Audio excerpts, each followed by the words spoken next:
ดีในวิดีโอในก็เข้ามาสอบหาผิวเนื้อหนาเฮาว่าที่เป็นเส้นเหลืองในขณะผิวเนื้อหนาก้อนหนึ่งและก้อนหนึ่งมันเดียวเหมือนกันในขณะปึงลงมาในมันดีมีอยู่5อันในขณะผิวเนื้อหนาเนี่ยoil skin ก้นเป็นน้ำมัน dry skin ก้นหนาแห้งแล้วก็ normal skin ก้นอันมีปัญหาสังเป็นก้นดีอันดีผิวเนื้อหนังแข็งแรงในขณะแล้วก็ combination skin ผิวเนื้อหนามันก็จะผิวเนื้อหนาแห้งก็จะในขณะแล้วก็ sensitive skinสักอันเลยก่อนไล่ใกล้เป็นหน้าเลี้ยงหน้าคมใกล้แพ้ง่ายนี่ค่ะน้องก้นที่แพ้ง่ายที่เป็น sensitive skin เนี่ยค่ะนะ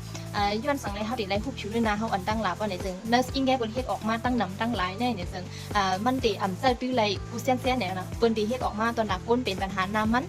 ก็ที่เป็นน้ามันทางก้อยมันแล้วก็หน้าแห้งนี่ก็หน้าแห้งตอนหนักทางก้อยมันเนี่ยย้อนนั่นแหละเปิ้นเฮ็ดออกมามันเหมือนกันแลเฮาติไล่หุบผิวด้วยนะเฮาอ่อนตั้งนี่ค่ะเนาะตอนดักดีฮูบผิวหน้าเฮาได้เป็นเส้นเลยเนี่ยจึงมันก็ง่ายๆอย่างกุ้ยเนี่ยค่ะนะกลางเลยเพราะว่าเฮาลุกมาเย่าเนี่ยเฮาล้างหน้าเฮาอย่าเป็นจักอีสังเนี่ยค่ะเนาะล้างหน้าเย่าให้ไว้45นาทีเนี่ยค่ะนะไว้สีอยู่45นาทีเย่าเนี่ยจึงสังตัวหน้าเฮาเนี่ยมันมีปัญหาสังหน้าก็มันหน้าก็แห้งเนี่ยไล่ว่าหมายถึงว่าผิวหน้านั่นมันมีปัญหาสังเนี่ยค่ะเนาะมันเป็นผิวหน้าอันที่แข็งแรงและ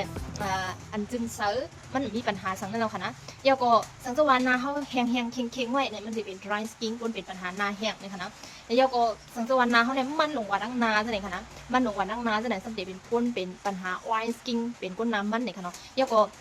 combination skin เนี่ยค่ะนะ combination skin เนี่ยที่เป็นผิวเนื้อหนาโลเล่เนี่ยค่ะเนาะมันจะมีน้ำมันเท่านี้มันจะมีดีหัวหน้าผากแล้วก็ดีคุณหนังแล้วก็ดีกลางจะไหนคะนะมันจะเป็นตีทรงไว้ค่ะนะ